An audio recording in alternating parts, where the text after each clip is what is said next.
Thank you for joining me today. My name's Sue from createwithsue.com and we are making a heart card ready for Valentine's Day if you want to use it for that. However, you could use it for whatever purpose you want. So you can go up to the File menu and import the data through that menu. You'll see import from your computer there, or if you've got it on your machine, import from your machine. Or down to the left you can see that there is an SVG icon.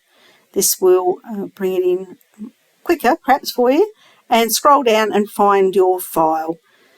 We're looking for an SVG that's called Heart Card SVG. There is also one there for a Cricut. You'll see the word Cricut in there.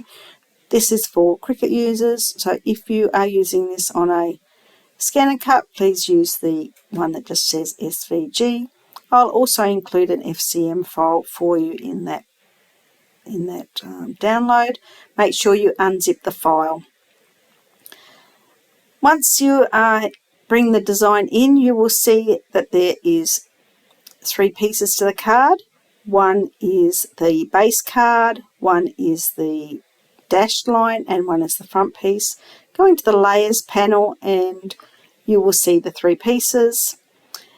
Once you have, when you're ready, you can just highlight, put an imaginary box around the base card and its dashed line and create a group. Down the bottom you will find group. It's also up in the top menu, and then you can move it around as you wish.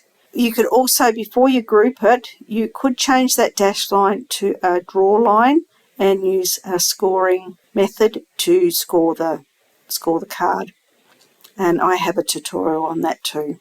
But in the design, it's a dashed line. Okay, so now you can also, you'll see it stays with the card.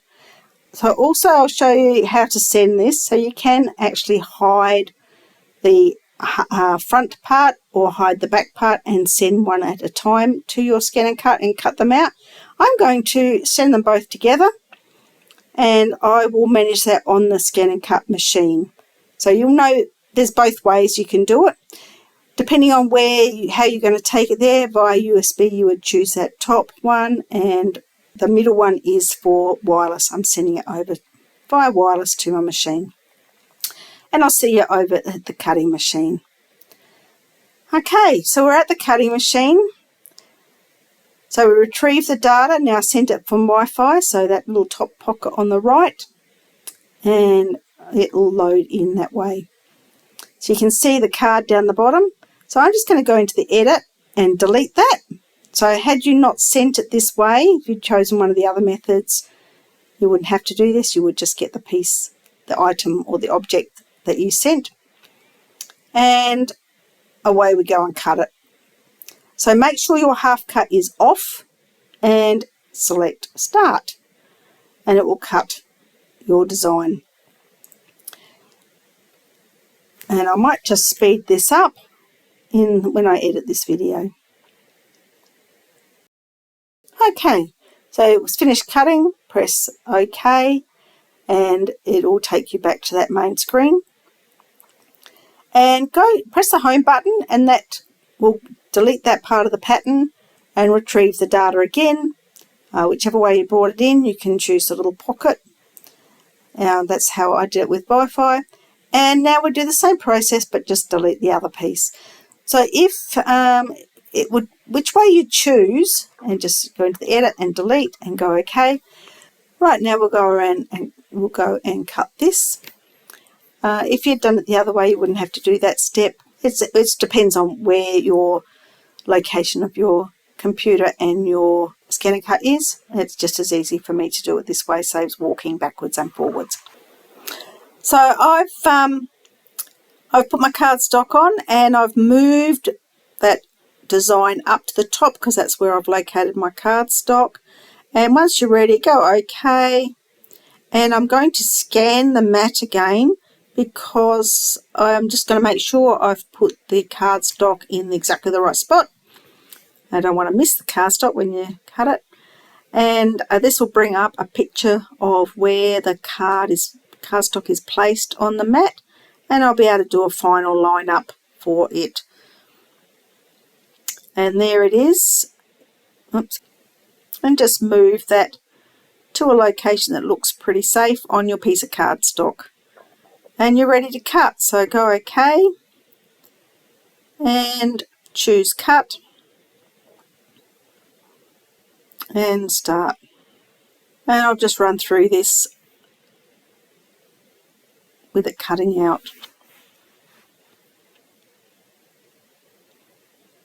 So you can see I've put a small piece of tape. Well, it's quite a long piece of tape. Don't use tiny pieces. Sometimes if it just looks like it's not catching enough, I'll put a piece of tape. Sometimes you don't need it. If in doubt, I normally put a piece of tape. Sometimes I'll put two. I don't usually put it anywhere where the rollers will be interfered with the rollers or the test of the depth. Any of those places, so up the top there where it tests is not a good place to put it normally. If you have something that's thicker, not cardstock, like acrylic or metal blank or something, you really need to adhere them well to the mat, and I will tape them down fairly firmly.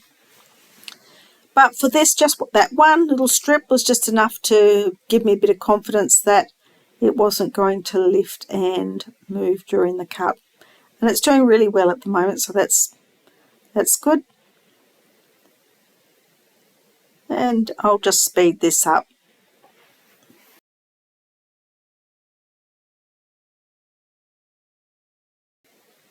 And there it is on the mat. And we'll just remove that. And now you can take your mat out. I often will lift it off while it's still in the machine, just in case something's not cut correctly, and then you can do a second pass. Once I've worked that out, normally I would take that out the mat out of the machine and lift it, but because I'm in camera, I'm just going to persevere doing it like this.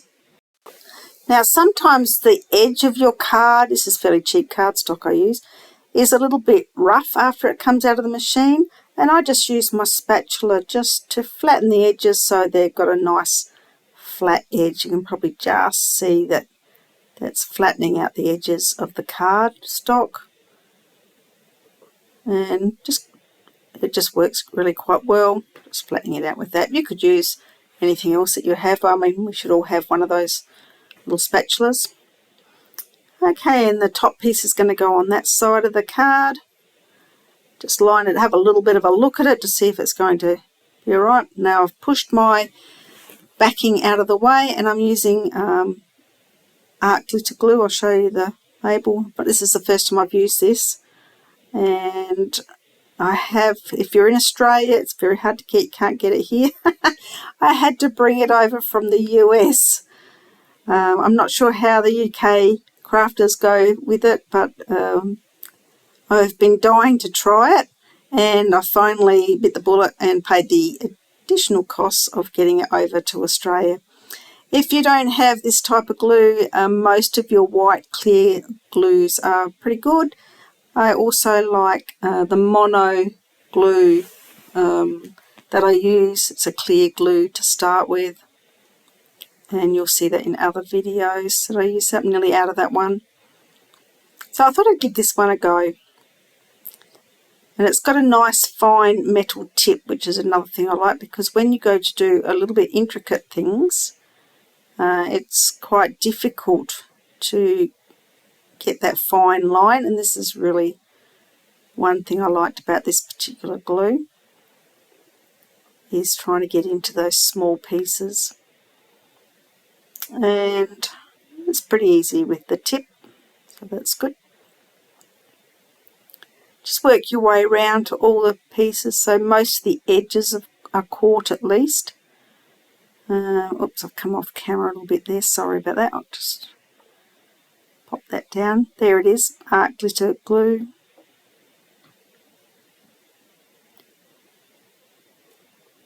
And now it's just a matter of placing this on the cardstock, base, and squaring it up and pressing it down. When you're happy with it, give it a push down. This glue's, I can already feel this glue is quite quick drying, And the other good thing about it is it doesn't, mind you I didn't put a lot on, but it doesn't feel like it's made the cardstock damp. You know how sometimes glue gives it a bit of a wrinkle? It doesn't feel like that at all. Looks pretty good actually. My first go at it, and I quite like it. So I've left that big heart area, and I'll talk about that in a minute. You'll see what else I'm going to do with my card. Just going to press that down so it's attached and dry a bit more. Okay. So I'm going to use this piece of embossed. I don't know if you can see it in the camera. It's double-sided embossed. So one's a deboss and one side's embossed. And I'm going to pop it in there. This was a bit of scrap I had. So as I said, I've got a tutorial on using scrap. That's a little bit of foam tape. I'm going to give it a bit of depth by just giving it a little bit of a pop up on top of this.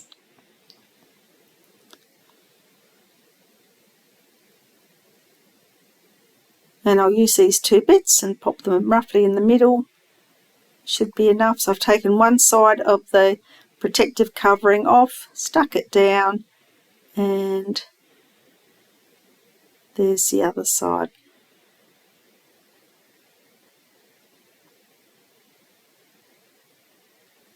And I'm going to put it so the embossed side is up, and just line it up where you like. About there will be alright. Press it down, and I'm going to put a couple of diamantes on there as well. You could have, in the centre there, you could have written someone's name, or if it's a Valentine's, the old tree, you know, where they carved the heart into the tree and had KFLJW or something. You know, the old-fashioned thing. You could do something like that even. Or just write really whatever sentiment you like. It's a big area really, and I've left it clear so you can add your own sentiment there. As I said, this card is available in my resource library, free SVG, and you're welcome. And there's a Cricut and a Scanncut version of it. I will glue the fiddly little things, these diamantes, aren't they? I'll just grab hold of that, put a bit of glue. These ones did actually have a glue backing, but they were fairly cheap, and the glue backing doesn't seem to come up with them, and I didn't find it was very good anyway, so I'd rather stick them on with the glue. And just move it around if it's not quite right with the tweezers, to do it fairly quick while the glue's wet. And there we go. This is just a fairly cheap diamante packet. I've had it for a long time. As I said, it's the glue on it's not very good, so it's better to use your own glue. And there's the card, ready to go. So you could use this for a happy birthday card, or really any sort of card you wanted. I hope you've enjoyed this tutorial.